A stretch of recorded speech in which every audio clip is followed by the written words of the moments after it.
Hey guys, welcome to YakShaver Sprint Review number 76. Let's get right into it. So the sprint goal for this for Sprint 76 was to initialize the YakShaver 2.0 Tauri app, and that has been completed. We have timesheets. So me, Steve, and Zeno were on it full time. Baba had 1 day off. Tom was on client work, and we have a new member, Sam, joining us for the next few weeks. So welcome, Sam. And onto some of the issues.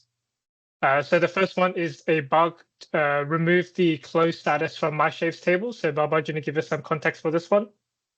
Yeah, sure. So basically, I have removed closed status from Shaves status for work item because it was more related to GitHub issue rather than YakShave video processing pipeline. And also, I have renamed work item status column to Shave status. And yeah, that's it. Also, we have removed job type column. And instead, now we are using emojis before backlog URL. For example, for GitHub item, we are using GitHub icon. For DevOps, we are using DevOps icon, DevOps emoji. And I have also made, Yeah, so you're going to go first, Baba? Finish off. Also, I have added some color variations for each status, which were approved by our designer, Ken. And yeah, there's also a quick down video to explain any improvements that have been made to my shares table. Yeah, and then I guess I'll just add this to the sorry. Baba? Yes. You said this was approved by the designer, but since that conversation, I spoke to you.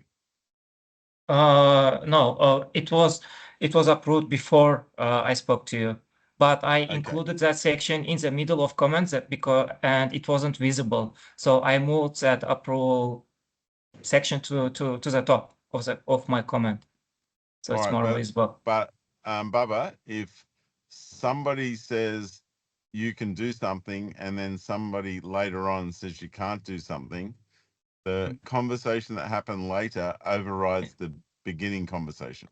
Yes. For that, we discussed in the daily Scrum email today about your questions, having only red color for errors and make others just as it is. But for now, we are keeping these colors and focusing on YakShaver 2.0. If I ask you to do something and then somebody else tells you not to do something, go back to the original person and double check. Okay. Right? You can't ask Mum, can I do something? And she says yes or no, and then ask Dad for the opposite answer. Okay. Right? Yeah, it's you're just going to create conflict by doing that.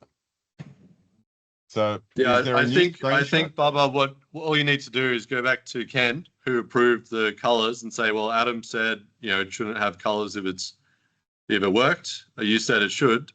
Let's figure out, some way to make Adam happy whilst not, breaking the design system or whatever. Because that way, next time Ken would also, know what to do instead of doing some random thing that Adam doesn't like. So I think you just need to speak to Ken about it. But I'll just, I'd like to see the new UI, but Baba, in general, if there is, 8 different statuses, you don't have 8 different colors. The general happy path doesn't need a bright color. You only need colors for exceptions. So for example, if you have an accounting report with a whole lot of numbers, you don't need to have all the numbers that are reconciling to be green. You just have orange on mornings and red on the bad stuff. And when you fixed everything, the report is just normal without any bright colors. Okay. And if you want to read more about it, this is a well-known, it's by a guy called Edward Tufte. All right. Okay. Now, I will fix that. And now I also ask you to go back and see who wrote all this original code linking to GitHub. Did you do that? No, I didn't do that yet. Okay. Because All right. the changes was already in the staging, and Yeah, I don't care that you've already done them. I want you to go back and just check who did all the original code, just in case they have a comment about what about this and what about this, because they might have thought of all the stuff you've already done. okay. That's why we use source control history to look at who did what. So if you can do all that and come back to me, that'd be great. Okay, sure. But I want to see the new UI when you finish. Okay. By the way, look at this weird GitHub interface where all the dones are green. Yeah, Anyway, that's a very good point there. Yeah.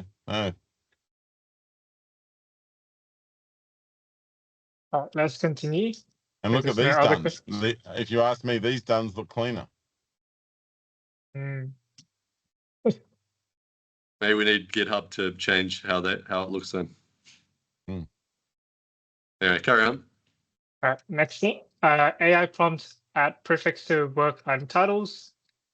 So this one was a fix to remove the hard-coded custom hard-coded prompt that we gave the AI to generate the PBI titles. So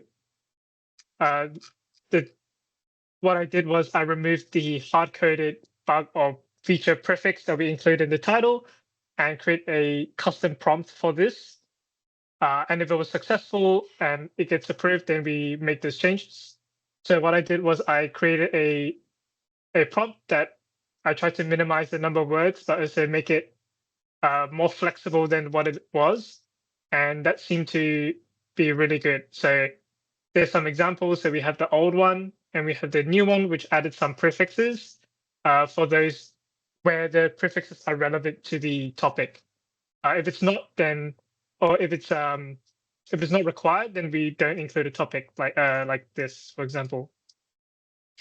Canon was happy with it, so I've created a migration to update all the current users to use this prompt. As obviously, if we suddenly changed to them not having any custom prompt for the title, it would be very jarring.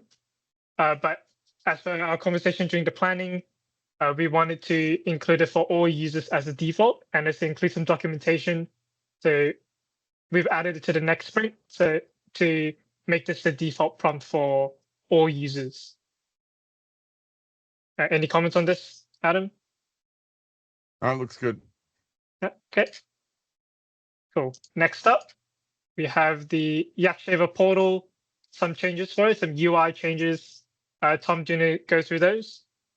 Yeah, just bring up the portal. So Adam, you sent a while ago an email with some comments regarding a few changes on the portal, like the discrepancy between the font sizes that has been fixed.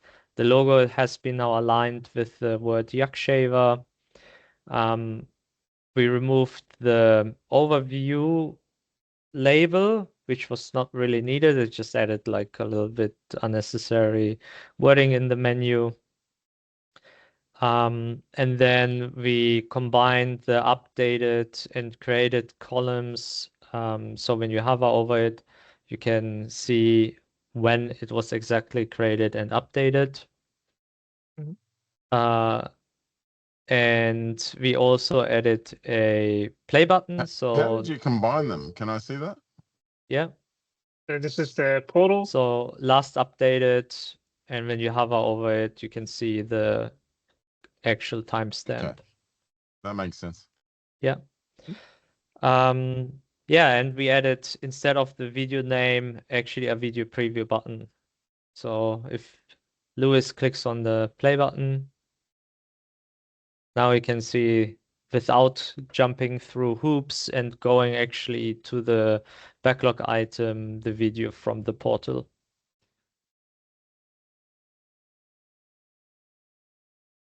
Any questions on that?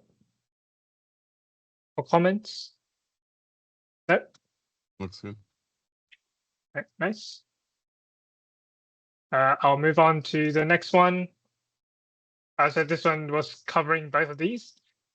And the next one is update video watermark message. Steven, do you want to go through your changes? Yeah.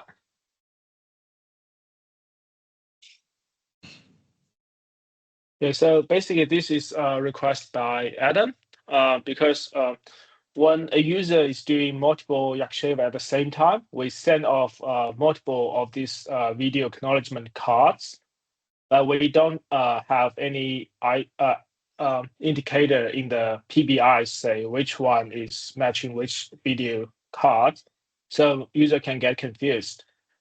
So currently, the new change is, can you scroll down a little bit?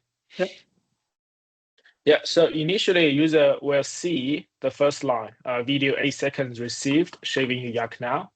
And once the video be processed, we update this initial card with like watermark applied if the user enables the watermark. And also on the third line, the video 14 seconds has been processed. That is the new video's duration, including the watermark. And on the PBI card, after the title, we have a same video duration matching the video acknowledgement card. That's much better. Yeah. I don't really like that. I think we should add the known time of the watermark to the original one. Otherwise, you're going to think that there's two different videos there. So for the first one that says 8 seconds, we should just add 5 seconds. The first one has a link. The first one has a link. When you click it, you'll see it. Yeah. Yeah. Okay. I just think by looking at that, it looks like there's two different videos there, and you're going to be thinking where it says watermark applied, can we just say, plus 6 seconds or something, so it's obvious it's the same video and that's the reason why it's a different length? So or on the you can second, just have on the or you can have on the last line, video 14 has been processed in brackets includes watermark, and then you don't need the line above. Yeah, I like that. okay, I can quickly fix it. Yeah, Jenna. Yeah, so just note it down so you can record a shave later. Yeah. Or we can do it now, actually. It isn't just editing the hard-coded text. It's probably faster Yeah, to edit that's right. than to Yeah. record a YakShave. Sure, sounds good. Any other comments? No? Okay, we can move on. Another one that we would like to mention is the spike, investigate on frameworks to build standalone app. So Zeno, do you want to go through this PBI? Oh, yes. Can I open the spike? Yeah, so this is spike about the framework selection for YakShaver 2.0. So I have investigated 5 common frameworks and find some key issues with each options. So basically, we got Tori, Electron, .NET MAUI, Flutter, and Neutrino.js. So the .NET MAUI has poor Mac OS support, so it doesn't meet our cross-platform needs. The Flutter has a large bundle size, and also it requires learning their own front-end language, so we do not choosing it. And for the Neutrino.js, it has limited system API support and also poor community support, so we do not choosing this. So the only 2 options for us is Tori and Electron. So basically, Tori requires the Rust backend, and while the Electron is easy to implement, but it has bad performance. So to test both of the framework, I have built a demo with 3 features. The video recording, LLM integration, and also the MCP host. So I can quickly show a demo. Let me share the screen. So you built 3 POCs already, did you?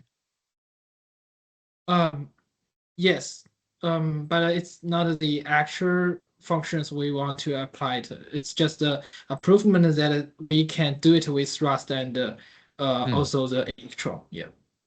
Okay. So yeah, so we have the video recording features. It will call the API from the web view.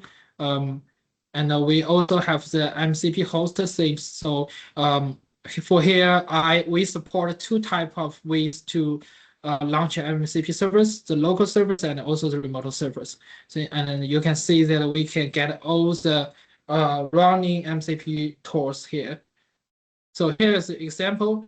I talked with my LLM, the Azure OpenAI, so it will I asked him to list my all GitHub repos. So he will handle his messages and try to code the MCP tools. So here's the execution steps for what they do. So he coded the ports from GitHub remote servers and processing the result. And after two iterations, it generated the final response. So you can see that he gets the correct result based on my personal GitHub repo list. Yeah.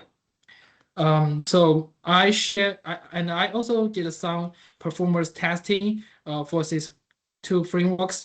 So Tori has much smaller size when compared with Electron, and you can see it also have better startup time and also the memory, the CPU usage. So I share all of those information and context with the group chat and also with the solution architecture.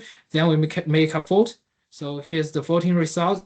So 6 people choosing Tori and 2 people choosing Electron. So remind me again what the strength of Electron is, because Tori we can see the performance is better. Is the strength of Electron that you don't have to deal with Rust? Yes. The advantage of using. Sorry. 1 second, Zeno. The first app, which basically turned a web app into a desktop app, was Electron. So that's the original OG grandfather, and Tori was something that came much later. Oh. Okay. But they do basically the same thing. Electron bundles its own web server or browser with it. So that's why the bundle size is much greater, while Tori uses whatever the user has already installed. That's why it can be much smaller. Okay, so that's startup time. Is that, how are we going to feel that? That's like if we press the keyboard shortcut to start recording your screen or whatever, that's the delay it's going to take? No, when they talk about startup time is when you start the executable. So the program is not running, you double click it for it to start. Okay. Yes. So here's 14 results. 6 people choosing Tori and 2 people choosing Electron. So we all agree to continue our work with Tori. So I have created ADR based on the above information and also the SSW rules. And for more details, you can check this link. Yeah, that's all. Can I just, that's cool, thank you. Can I just check though, will either of these options give us a mobile app as well? Yes, I think Tori also supports the mobile versions, but I think the test progress could be a little different, a little bit different. Yeah. Okay, is that everyone's understanding that we'll be able to get a mobile app out of this as well? Yes. Yep. Okay. Yes. Cool. It's not my understanding. I obviously think it's a very good question to talk about, but I'm not certain what we need a mobile app to do. To be able to shave a yak. Yes, but you can currently do that by just using the recording feature of a phone and just saving it into OneDrive. But that's inconvenient. It's multiple steps, right? Yeah, you could also open up a Teams meeting. It's just a pain in the ass. No, that's hard. That's hard, but just recording a video and saving the video to OneDrive is easy. That's harder than recording it in Teams. Yeah. Is it? Also, really? Adam, we also had, I think Hark did a very short prototype where he integrated it with Siri. Yeah. So you could really directly talk with Siri and it would basically continue the whole workflow. We established though that Tori can output a mobile app just as easily as anything else, right? Yeah, I just looked it up. Tori allows you to build a mobile app for Android and iOS. Beautiful. Okay, cool. So, yeah, sorry, this is topical at the moment because Marina was asking about how the easiest way she could YakShave things, building stuff would be. Okay. Cool. Question? Oh. Thanks, Dino. All right, let me pick up the screen share. So any questions on any of the other PBIs before I move on? I'm just looking, 2 seconds. Yep. Yeah. No, it looks fine. All good. Okay, let's keep moving. Code coverage went up a little bit, 27.7%. We did one production deployment this week. Application health, yeah, it was healthy. We just had a few people do 404 for like PHP files and stuff, so nothing important. YakShaver leaderboard, so top for this week, Adam at the top, then Josh, then Brady, then Eddie, then Gilles, then Chloe. Have I slipped off the whole screen? Yeah, not even on page 1 anymore, Yuli. Oh my You've fallen God, I need off. to up my game. All right, I'll get back on it. For the We're product not a roadmap, product anymore. for the product roadmap, we see that YakShaver agent has dropped by 45%, but that's because we've added a bunch of PBIs to work on for 2.0. Should we be reordering any of those? Are they still in the right order? That is a good question. We should, yes, I think we should be moving them. Okay. I will I think organize them. the agent should just go to the top. Yeah, cool. I'll fix that up after this. All right, nice. Backlog stats, we have 74%, 74 new PBIs. 63 of them were with have the YakShaver label, which is really good. I think our YakShaver label percentage is going up every week. Hopefully it stays that way. Completed PBIs 44, net change of plus 30.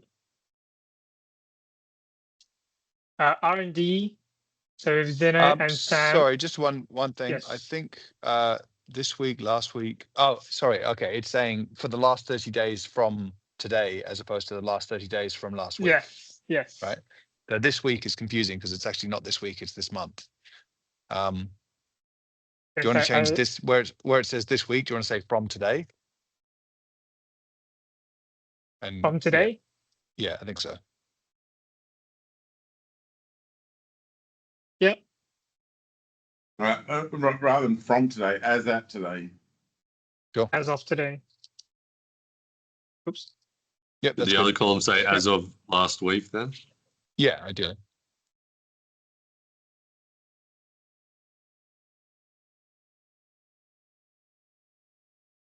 Cool. Cool. Thanks, guys. So R&D, so Zeno and Sam were working on this, on initializing the YakShaver 2.0 Tari app. So there's research on what other packages to use and if there's any other, because it'll be a bit different from a web app. So just any differences, we have to do some research on that. Little thing on the R&D, it's important we fill it in, but it's probably not important to go through this time, right? Cool. Because it's only really important for people doing the R&D. Lewis, see how R&D says number 7 in a white heading, but the next one, AI tools, is a big red heading. Can you make all the headings consistent? Sure. Which one would you like? Would you like a numbered heading or would you like, because all these are numbered? I think the red headings are the clearer ones. Cool. I can change them all to red headings. Or just R&D. No, a red heading's fine, but then if I think the retro is currently a red herring. So maybe switch that to like a heading 2 instead of a heading 3. Sure. Cool. For AI tools, the Sam is not using any AI tools currently. Is that true, Sam? Oh, he's dropped off. Oh, he's dropped off. Yeah, I asked him and he went like this. He went like this, big 0. So, all right, next is the tenant stats from last week. So total number of tenants, we had 4 extra people installing from extension. So we had 20 tenants. The number of active tenants remained the same. We had no shaves from any of the other tenants this week. SSW did 60 shaves, down like a third. The Copilot stats, I'll fill this in later because it wasn't ready when we started. The Sprint Retro, so what went well? Callum mentioned that the Zenith Tauri demo was cool. And Baba says Zeno has done a great job on investigating and comparing different frameworks. Steven said Russ Master joins the team. Welcome, Sam. And Callum mentioned that almost everything that we committed to is done this week. Again, that's good. Again, yes. Tom mentioned Second that time in the a row, I video. think. Tom, I mentioned the video previews on the portal. Yeah, so that'll be really good for the portal experience. And Callum said that we were able to manage. We managed to snag Sam for a couple of weeks, which is really good. And I shout out to, and for me, shout outs to Josh for fixing up YakShaver AI Tina issues very quickly. What didn't go well? So during the backlog refinement, we found that some of the PBS that we created for YakShaver 2.0 didn't reflect everyone's vision. So we'll need clarification from the PO and some stakeholders about exactly what is the vision. I think that's my fault because I was busy on client work on Friday when you did the refinement, right? So I couldn't actually check them. Yeah, that's just bad timing, but it's fine. So what needs to improve? So Callum mentioned that our focus will be getting a POC done, then we circle back to map out the specifics. So the clarification can come later. We just want to make sure that this is all possible first. And Tom, so after that, we want a clear product roadmap for YakShaver 2.0. So PO, stakeholders, devs can be on the same page. So there won't be a lot of these clarification and blockers. Any questions or additional feedback from you guys? I guess just for clarification, can you give me an example of a PBI that it wasn't clear what the vision was? So stuff like, so one very simple example that we had was in the very beginning, the start of the app, I envisioned like a login page and you would log in and, you know, start shaving and do all this thing. But when discussing in the backlog refinement, I think Tom had a different vision where you don't need to log in. Once you install the app, it's ready to go, and you immediately start shaving, and then all the stuff about portal and stuff comes in later. So I think even just what comes first, and interesting. And my thought was that is an important question, but I don't think it's blocking getting the POC done. We can always decide what to do with logging in after we've confirmed it's going to work in Tori. Got it. So I want to focus on that first. Cool. Thanks. Anything else? No, it's good. Okay, looks like a lot of progress this week. Yeah. So the sprint goal for next week, sprint 77, will be for the YakShaver desktop app proof of concept with Tauri. So we're going to try to get a proof of concept out. So we all should have an executable we can run on our own machines that records a video and processes it with MCP, just like in my brainstorming demo. So is that the basis of the eventual application, or is that a proof of concept as in like a throwaway proof of concept just to check the concept? This question came up in the sprint planning. So what I asked for is that, you know, we're calling it a proof of concept and it is a proof of concept, but we want to write it as if it's going to production because it probably will. So we're not writing throwaway code. Whatever we're writing here is going to be the foundation of the new production app. Right. So we're not vibe coding a POC. Or we might be vibe coding it, but we're going to vibe code it. Vibe code it well. Vibe code it well. Well, we're going to apply appropriate AI development practices as per the SSW rules. That answer makes me really happy. I love that. Okay, good. Yeah, so we're going to focus on that. And there's a few bug fixes. There's a few bugs that came in during the past week that we're going to look into them and finish on, update the workflow, the tenant prefix, the tenant custom prompt to be in all tenants, because we don't want it to be confusing. And yeah, that's all for the planning. Any questions on that? No, we're good. Thank you. Yeah, we're good.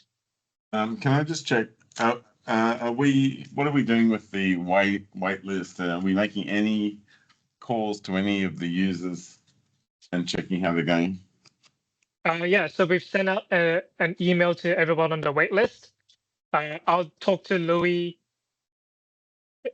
maybe Wednesday. I'll set a time for that to talk to him about the results. We'll see the click-through rate and who's actually had a look at the email, and then we'll talk about whether we need to send a follow-up feedback email, or if they need any assistance or whatsoever. Okay. Any other All right, questions? cool. Yeah, that's good if you're doing that. I guess the only other thing is now that the website, the wait list is off the website now, it's just a case of sign up. Has anyone done so? Not. I'm not sure. I have to get back to you. I can get back to you afterwards, so I can have a look. Okay, cool. So Be interesting. we were at NDC Copenhagen last week, Brady and I and Eddie, and we didn't. Did we tell them to do that? If you're interested, go to that website and do that thing. No, I don't think that's in this. I don't think that's in the materials for the booth. Yeah, basically, we just got people's details and said we'd be in touch because we didn't know what to do with the leads. Maybe we should have asked before we started. Right. I guess we can just send out the same email we sent everyone on the wait list to those people as a starting point. Yeah, that's a good idea. Yep. So treat them like they're on a wait list. Yeah. Yeah. Because they basically are, I guess. Yeah, they are. There was a That's few- it. Lewis, can you actually write that down? Because that is what we should do next. Sure. The most common question in Copenhagen is, can you run this on premise? Because we don't trust the Americans. You will when it's a Tory up. Yep. Okay. Well, at least the video capture side. Well, I mean, you could have a local LLM that it talks to instead of a cloud LLM, and then True. It'll just depend on what MCP servers, but you could have local MCP servers as well, potentially, depending on what you want to talk to. The other thing we talked about is redacting stuff before YakShaver looks at it. You could do that too. Redact it. You could redact it with a local model and then send it off to the cloud for processing, potentially, if we're confident that the redaction's good enough. Depending on what you're redacting, you might not need a model. Just Maybe. But yes, so theoretically possible, pending implementation details. Cool. Yeah, cool. Any other questions? No, Let's sounds wrap it good. up. So this will be Exciting times. on our YouTube channel. As always, thank you guys for watching. See you next time. Bye. Like and Thanks. subscribe. Like and subscribe. Hit the bell.